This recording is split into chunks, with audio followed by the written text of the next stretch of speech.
శివజ్యోతి గంగూలీ ఈ పేర్లకి పెద్ద పరిచయం అక్కర్లేదు. శివజ్యోతి యాంకర్‌గా తన కెరియర్‌ని స్టార్ట్ చేసి 'బిగ్ బాస్' కంటెస్టెంట్‌గా మంచి కెరీర్ సంపాదించి ఇటు ఫోటోషూట్‌లతోనూ, యూట్యూబర్‌గాను 'మేడ్ ఫర్ ఈచ్ అదర్' షోలో ఇద్దరు పాల్గొని అందరినీ ఆకట్టుకుంటూ షోలో గెస్టులుగా పాల్గొంటూ కూడా మంచి క్రేజ్ సంపాదించారు. ఈ దంపతులు యూట్యూబర్స్‌గా, ఇన్‌ఫ్లుయెన్సర్‌గా మంచి క్రేజ్ సంపాదించారు. పెళ్ళైన 9 సంవత్సరాల తర్వాత పాప పుట్టిన సంగతి తెలిసిందే. పాపకి వెన్నెల అని నామకరణం చేశారు.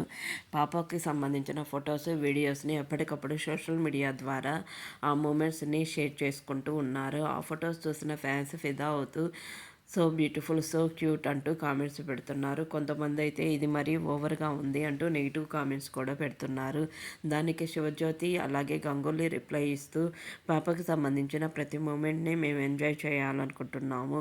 పాపకు సంబంధించిన ఫొటోస్, వీడియోస్ సోషల్ మీడియాలో షేర్ చేస్తే ఎప్పుడైనా చూసుకోవచ్చు అనే ఉద్దేశంతో షేర్ చేస్తున్నాం తప్పే వేరే ఉద్దేశం లేదు అంటూ